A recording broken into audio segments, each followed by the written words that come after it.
Welcome to the Deep Dive. We're here to unpack some really fascinating material, digging into those insights you need to be truly well-informed. That's right. And today, we're taking on something pretty powerful. It's the novel We Do Not Part by, well, the masterful Kang. Oh, it's incredible. It really is. Yeah. This isn't just a story you read. It's, I don't know, haunting, lyrical. It feels like an experience. Definitely an experience. And it genuinely blurs those lines, you Yeah. know, between waking life and dreaming, life and death even. And the present versus history's long shadow, absolutely. That shadow feels heavy here. It does. And, you shouldn't go into it expecting a neat A to B to C plot. It's not like that. Yeah.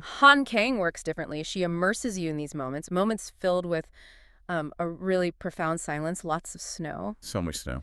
And this almost unbearable weight of memory, things that just won't melt away.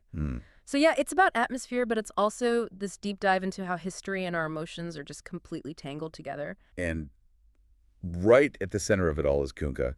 She's a writer, and when we meet her, she's just exhausted. Utterly. Hasn't slept properly in months, apparently. Yeah.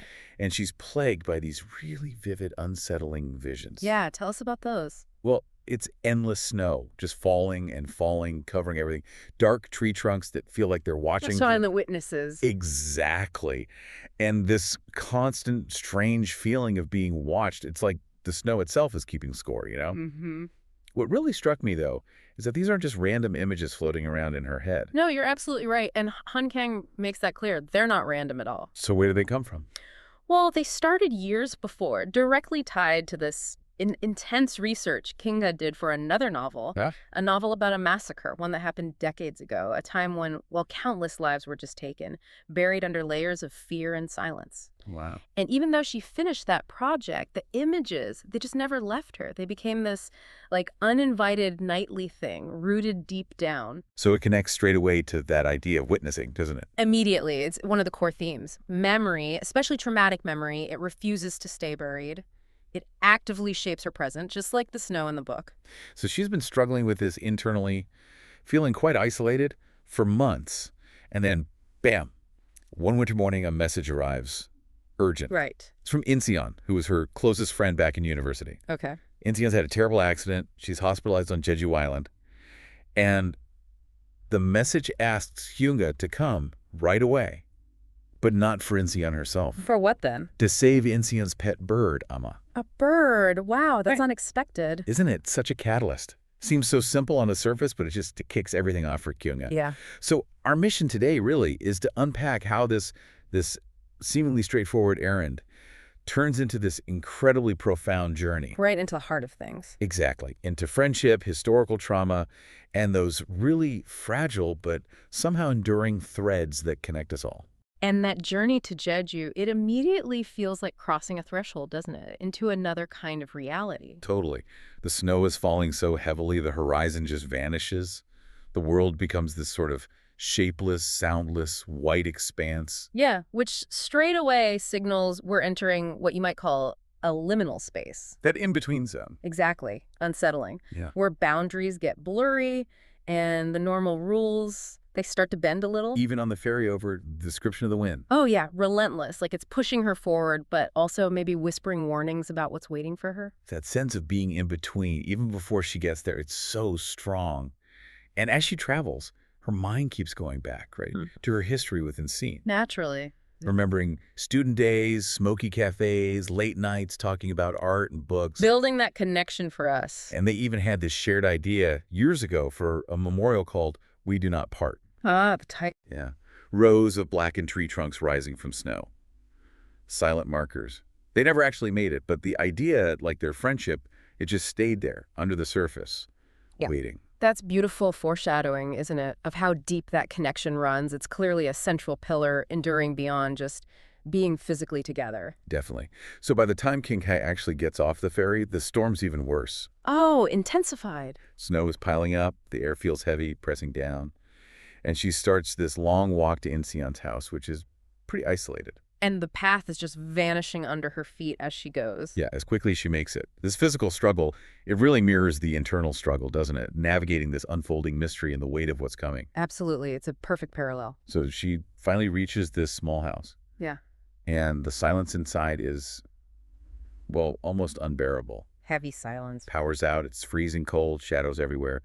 And there, in its cage, is Ama, the bird she came for. And it's still. It hasn't made it.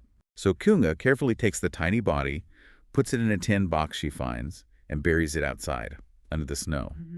And that simple act, burying the bird, it feels really ceremonial, like she's honoring not just Ama, but some bigger, unnamed loss. It connects back to those visions, the snow-covering things. It absolutely does. A ritual. And then something impossible happens. Something that really throws us deep into that liminal space you mentioned. Yeah. As night falls, the storm's still raging, showing no sign of stopping. And suddenly, Encina's there.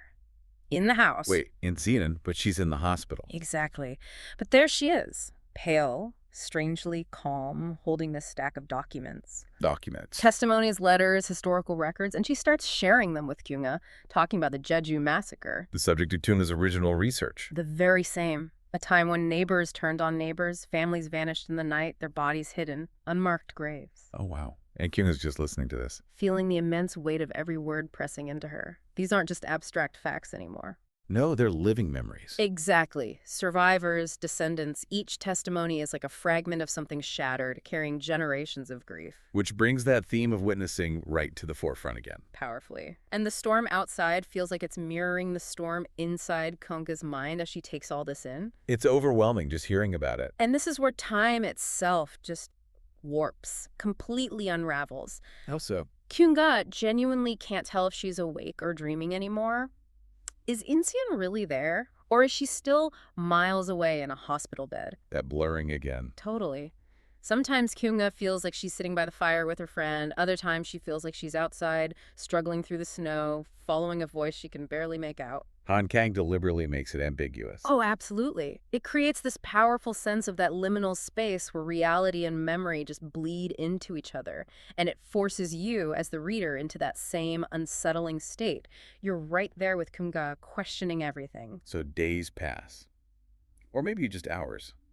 She completely loses track. Time becomes irrelevant. The snow just keeps falling, relentless, erasing her footprints almost instantly. Yeah. But the documents, they stay on the table. A silent, powerful command, remember? Yeah.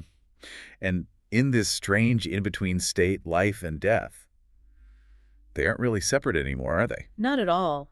The dead speak through the papers, through the snow, through the silence itself, and the living, like Kunga, they almost move like ghosts. But through it all, that bond between Kunga and Inseon, it holds firm. It's the anchor.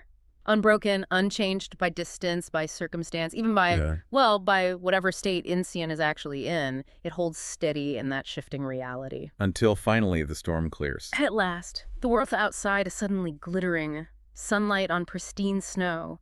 Beautiful, but maybe unsettlingly bright after the darkness. Right. But inside the house, the air feels heavier now, quieter. And Inseon is gone. Just gone. Vanished. Whether she physically left or just faded or perhaps was never really there in that form, Kang leaves it wonderfully uncertain. Adding to the mystery.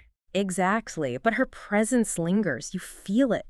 In the tin box under the snow, in those papers still on the table, and definitely in the echo of her voice, the stories she shared. It shows how presence can exist beyond just being physically there. Precisely. A testament to that enduring connection. So Kunga eventually leaves the island, carrying this immense weight inside her now, those stories. Yeah. And she understands, finally, that the journey wasn't just about saving a bird.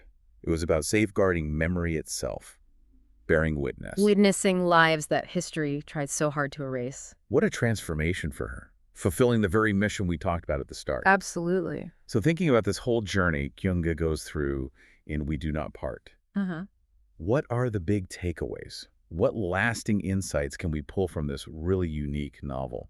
What does it all mean for us, you think? Well, if we try to synthesize it, connect it to the bigger picture, I think We Do Not Part really highlights several profound themes that echo through Kunga's experience. Okay, like? First, there's that idea of friendship beyond separation. The novel just powerfully shows that true connections, they survive absence, silence, even death. We saw that so clearly with Kunga and Inseon. Their bond is unbreakable. Yeah, that really comes through. Second, the power of witnessing. It really drives home that memory and storytelling aren't just passive things we do.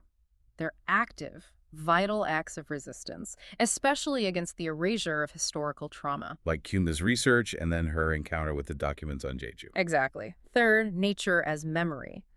The snow itself basically becomes a character, right? It acts as this living archive, it buries things, but it also reveals truths. It holds the past and present together throughout her journey. Covering and uncovering, yeah. And finally, that liminal space we kept mentioning. The novel just masterfully explores that blurring. Life, death, dream, reality, they coexist without firm borders. It makes time feel warped, subjective. It invites us, really, to question what is real. Han Kang's novel. It isn't a story that you just finish and put down, is it? No, it stays with you. It feels like something you revisit, like that image of snow stretching beyond the horizon. It leaves this really poignant reminder that what we carry for others, it can endure, even in the coldest winter. Which maybe raises a final provocative thought for you, the listener, to consider. Go on. Just this idea that maybe in memory, in love, in the act of witnessing, just like that unseen snow that remains deep down beneath the surface maybe, truly, we are not separated. Wow. We are not separated. That's a powerful thought to carry with you. Well, we really hope this deep dive has sparked your curiosity, maybe encouraged you to continue exploring fascinating topics on your own. Yeah, hopefully. And for those of you who are eager to dive into more incredible audiobooks, podcasts, all sorts of audio experiences, we definitely recommend checking out Audible. Great resource. It really is. And new subscribers can actually get access to their first month completely free. It's a fantastic platform to explore just a huge variety of audio content that fits your interests. Worth checking out. Absolutely. You'll find a link to subscribe right there in the description. So until next time, keep exploring, keep questioning. Keep deep diving.